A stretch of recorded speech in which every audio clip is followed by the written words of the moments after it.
Welcome back to The Takeout. Let's turn now to our political panel. Democratic strategist Hyma, the former director of DNC Chair Jamie Harrison's office, and Republican strategist Meaghan, who's the director of the Center for American Safety and Security at Independent Women. Thank you both for being with us on a Tuesday. And Meaghan, I want to start with you. Obviously, we've been talking at the outset of the show about this new DHS funding deal where the Senate's looking to fund part of DHS, but possibly split off ICE.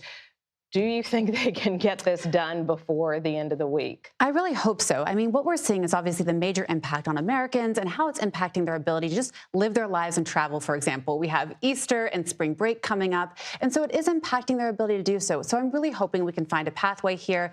Obviously, I do believe it's critically important that we do fund ICE, but right now I think we also just need to focus on reducing the burden on Americans and getting it done. What do you think, though, made the difference here with Republicans? Because up until now, they've been insisting that they didn't want to split off ICE funding. They saw it as defunding law enforcement. So what changed here, do you think? Well, we often know, like, the reality sometimes comes in conflict with our best laid plans. I think they also recognize the significance of what was happening to Americans. And so I think there has to be this kind of necessary back and forth. And I think they ultimately are focused on doing what's right for the American people. That is relieving some of that stress and burden right now, especially for travel, and then hopefully getting it done on the back end. Because like I said before, we do have to fund ICE. We do have to find a path forward for that. And this may be the best of both worlds at this point.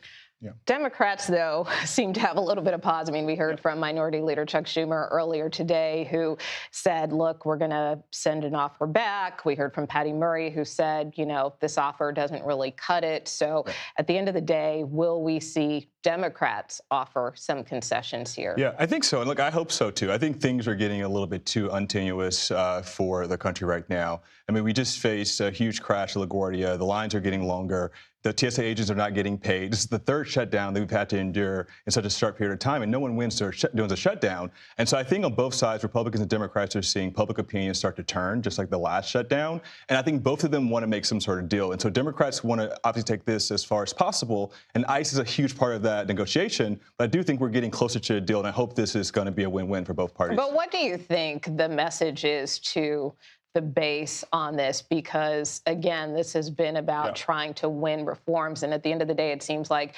Democrats are not going to get nearly what they want out of this deal, particularly around this issue of judicial warrants and, you know, these ICE officers taking off their masks. Look, I think for Democrats, it's going to be two things. One, they're going to be able to say, look, we are continuing to fight for what we believe is right. We have, for the third time, have posed to the president reasons for them to shut down the government because it doesn't align with what Democrats are trying to do. Two, you know, when you look at what's happened over the last couple of months, you just can't continue this. It's going to continue to get worse. The loss is going to continue to get a lot more tough for people in the communities, particularly those who work for TSA in the airports. And so I think Democrats are looking for an offer right now, and they'll say, at the very least, while we were able to sideline ICE, we were able to get people back working and the government back open. And speaking of ICE, I do want to play some of what Steve Bannon said about ICE agents, which is on a different matter. But he suggested that, you know, ICE agents are being deployed at airports potentially